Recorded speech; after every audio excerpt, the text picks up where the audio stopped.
Parrot. Hello, everyone, and welcome back to another episode of Mike and Chet's Tennis Podcast. Today we have a special guest, Baxter the dog.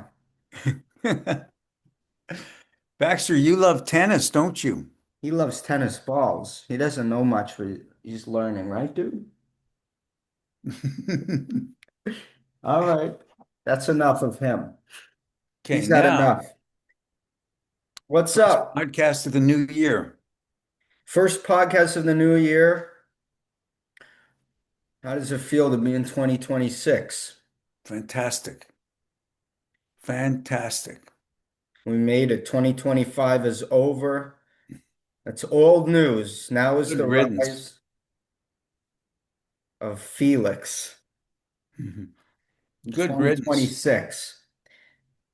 Okay, I have an interesting question to start it off, right? Yes.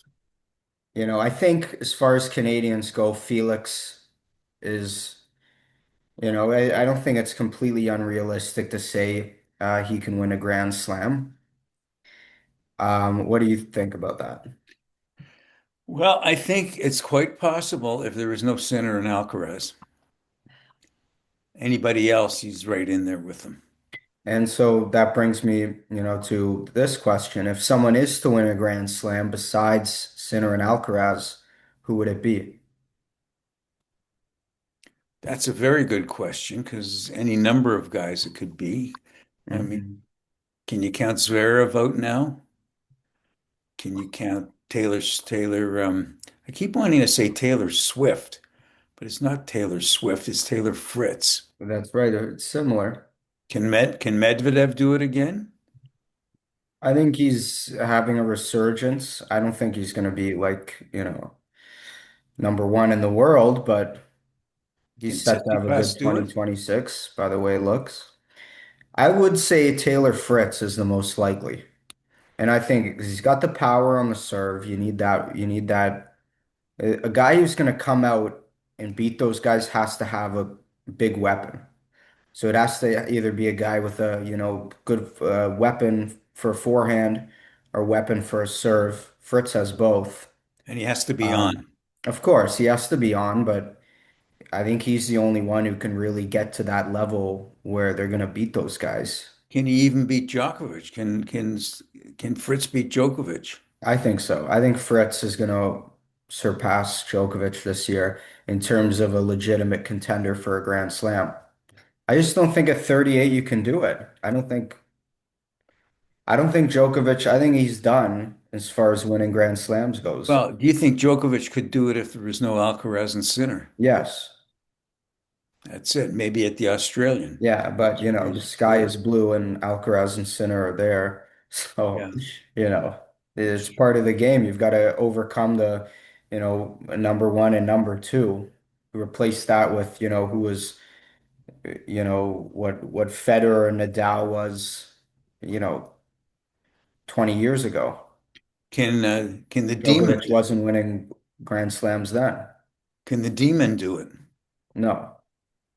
He He's can't. a hustler. He's got a good all-around game, but he doesn't have that weapon that I think you need to breach that guard of Alcaraz and Sinner.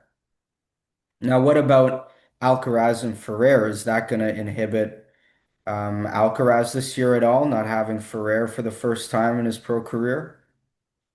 I say no, but we're going to pretty soon see at the Australian. I think that it's affecting Ferrero much more than it's affecting Alcaraz. Alcaraz is a Yeah, young sorry, guy. Ferrero, not Yeah, Ferrer. yeah. And Alcaraz is a young guy. I think he's out there and he's got a tremendous amount of talent that I think that he'll get over it pretty quick.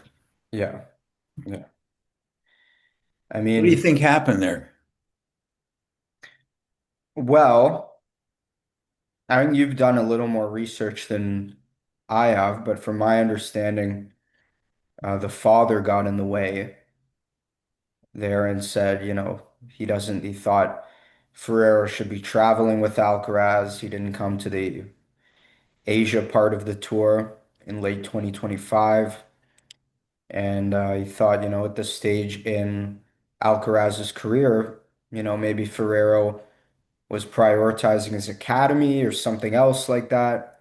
Yep. His other businesses, he's a busy guy, so maybe that's something to do with that. I also heard that the father thought that he didn't train Alcaraz hard enough. And then the third thing was the money matter. You didn't realize that like 8 years ago? Well, I think maybe he You must have slacked trained off. him hard enough to be, where Yeah, he is today. yeah, that's true. But that's just what I think that the father thought. And Right. there's a matter of the money in the contract. I think, maybe Ferrero wanted more than he was getting. But I don't know. Perhaps, yeah. We're not going to know. But I think the bottom line is it was a conflict between Ferraro and the father, not Ferraro and Alcaraz himself. Yeah, perhaps. Yeah. Yeah.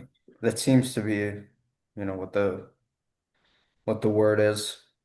But anyway, I don't think that's going to affect Alcaraz too much. I think he's going to have a very good year, like you said. I don't think that's going to do anything in terms of Alcaraz's game one way or the other. So while we're on that, do you think, by the way, nice Lacoste. You like my Lacoste? I Yeah, I like your do. I like your Lacoste, but I think I have the better color. Well, it's a little bit of a little different view on that. I'm out there. I'm out there brash with my color. You're very conservative. Yeah, that's true. I mean, when you logged on, I was a little concerned because I didn't realize we were being that brash as podcast hosts, but obviously you've crossed the line with that light purple Yeah, I mean, it's, colored polo. I got to be out there. Mhm. Okay, so who's your pick for the Australian in the men's? Mhm. Australian for the men's.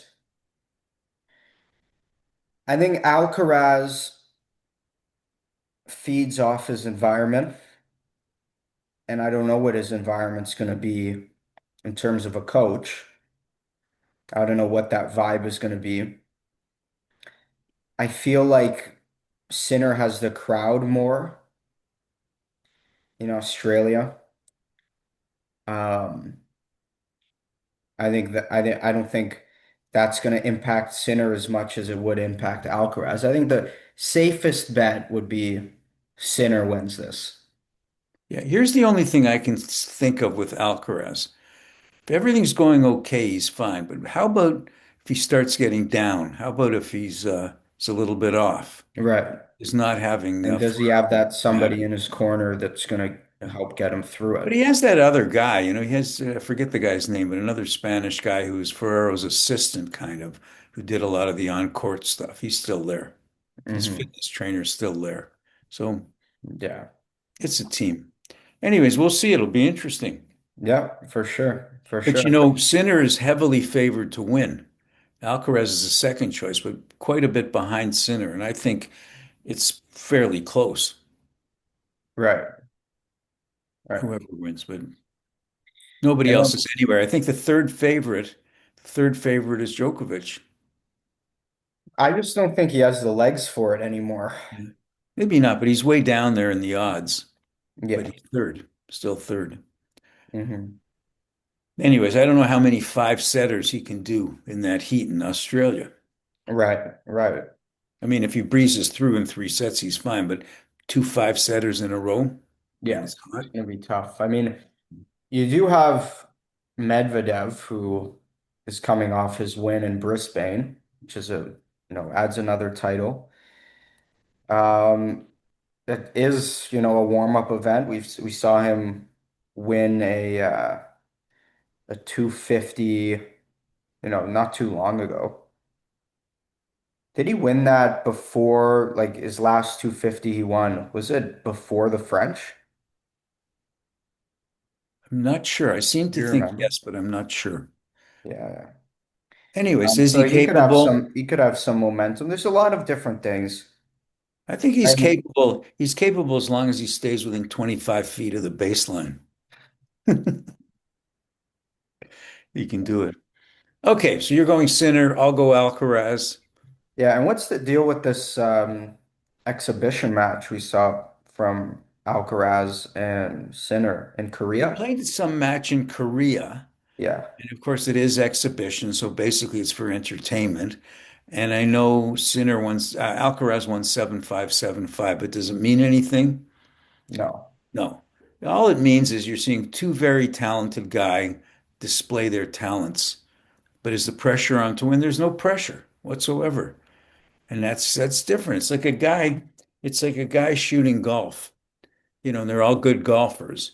And he's able to go like 500 par when it doesn't mean anything, but put him in a tournament and he's got to sink a 10-foot putt. That's when you're right. playing When for all the big money pressure, with all the everybody eyes are on watching. him. It's a lot different. Right. Yeah. That's why I'm not a big fan of exhibitions. Yeah. Um, Yeah. I mean, which they're going to collect a fee. People are, paying to, like you say, watch them display their talent, but pressure's not on to win. Mhm. It's like the recent match with Sabalenka and Kyrgios. Yeah. I mean, it was fun for people to watch, but it's a meaningless tennis match. Right. It's a Right. foregone conclusion. They've altered rules. If you saw any of it, it looked like Kyrgios was playing tennis from 40 years ago, and didn't really try to crush Sabalenka. Yeah. So it Yeah. was entertaining. Yeah, it was a bit of fun, but personally, I don't like it. Yeah. Weird I mean, looking that's what it's court too. for. It's for the entertainment value. It's Yep. nothing to do with the quality of tennis, quality of competition. It's just the nature of an exhibition. Hmm. You don't have the same prestige and pressure of a proper ATP tournament, Grand Slam, Masters, even like 500 level. That pressure isn't on these people to win. Yeah, It's you can on still it's see good on it's on shots. to entertain the crowd for sure, Yeah, but do they care if they win an exhibition match or lose an exhibition match or not really. You can still see yeah, good shots right, too. right. Anyways, what else do we Yeah. have? I mean, Adelaide's on right now as we lead into the Australian Open. Hey, we Uh, never talked about one thing. What about the women's in Australia? what, Coco? Yeah, I mean, who's it between? I don't think Swiatek can do it because it's hard courts. Oh, I Um, thought you were talking about no, I no, the thought women's in the Australian Open. yeah, yeah. Well, Sabalenka won Brisbane. That was a good showing. And then the United Cup, right, was Coco beat Swiatek in the United Cup. Yeah, for the fourth straight time in straight sets. Yeah. Yeah. I mean, she seems to have her number. And as far as Australia, like the Open, I got to give the front runner to Sabalenka. Mhm. And hopefully she's in opposite ends of Coco because that would be a fantastic final. Yeah, yeah, I agree. And I don't think you can go against Sabalenka. Yeah. She's number one. He's going to do it. Okay, is that it for that? Sure. Okay. Okay, next. What else do we have on the agenda? So who are you saying is the most likely to win a Grand Slam besides Sinner and Alcaraz? You say Taylor Swift. I don't like anybody, but Who do I say? you said Taylor Fritz. Did I say Swift again? She's got a Yeah. good chance too. If you just take some lessons. Well, would you give Taylor Swift comp tennis lessons? Uh, maybe one. See how she does. One? Yeah, see how she does. I have a hunch she wouldn't do that well. I don't think she'd win uh, a music star tennis tournament. Yeah. Now, speaking of music stars, I mean, you coached a very famous guy at one point in time, right? Hmm. Yeah. You care to tell the fans that they might That be? was Mark Knopfler from Dire Straits. Yeah. Mark Knopfler I mean, he's one of the great guitarists of all time, and his group did unbelievable sales of records. And he was such a nice guy. I coached him. He was in Toronto for a concert some years back, and I coached him every day for, I would say, about a week. Wow. But he was a terrific guy and not a bad tennis player either. He loved tennis.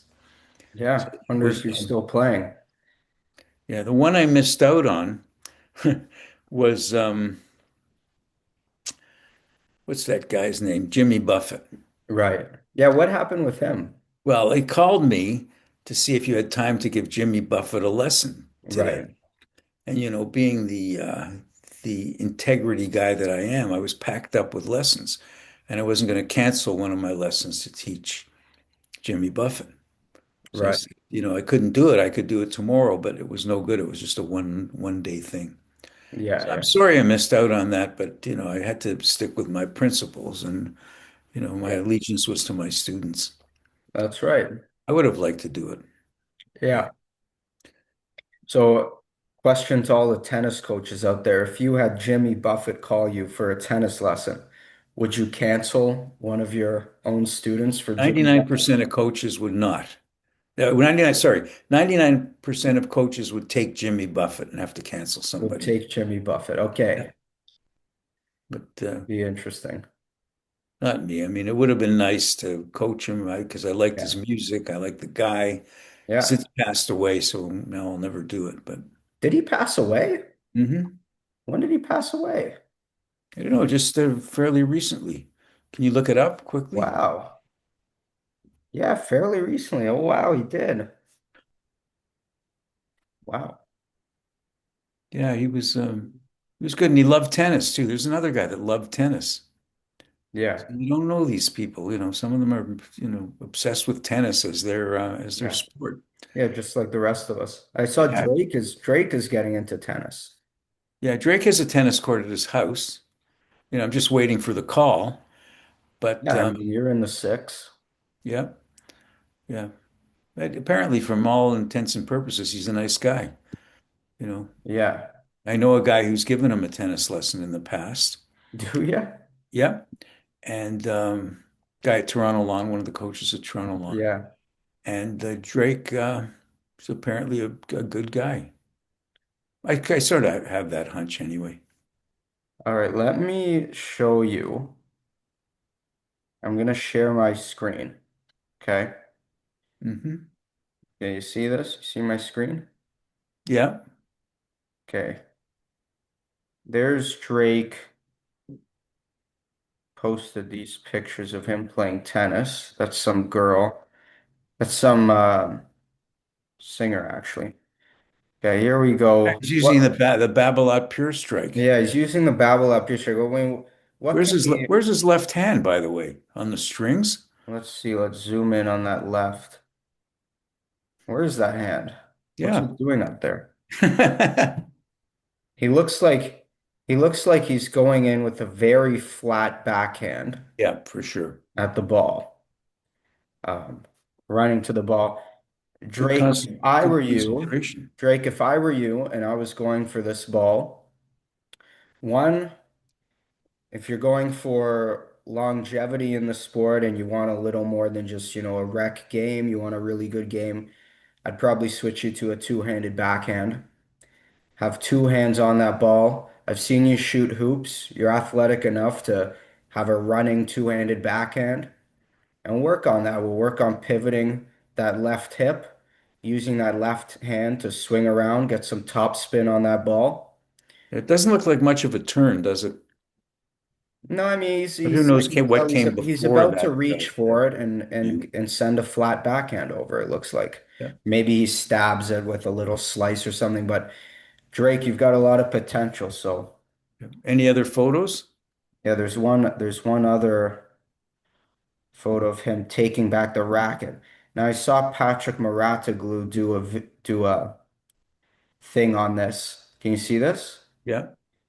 And he said he has a very good take back.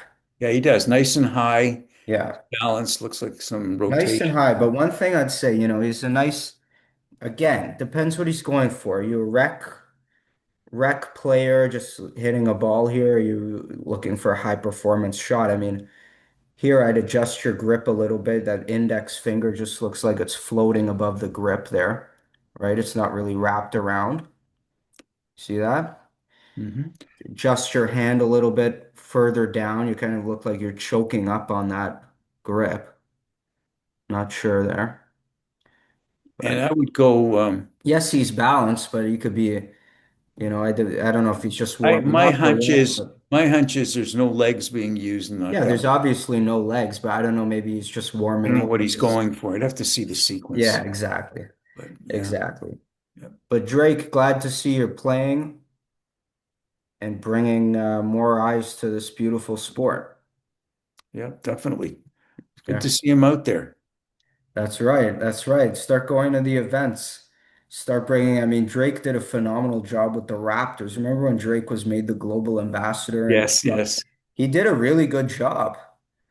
Like, this was their prime time. This is when they won the championship. Like, if he has this love for tennis and goes to the events and supports our, great Canadian players, I mean, it could bring a lot of eyes to the sport. Yeah, for sure. Yeah. I don't know if he even attended the Canadian Open. Was he in town or I don't know. I Maybe don't he's know, just but not they in certainly town for didn't long. publicize it if he did. Yeah. I mean, now we've got some great, Canadian talent. We got Felix, we got Vicky Mboko. Um, Hey, two people with a lot of potential in their careers, and here's let's a get the question. country, let's get Canada behind them. Here's a question now that we're on Vicky Maboko. Will she win another Masters Yes, this year? I think she's going to be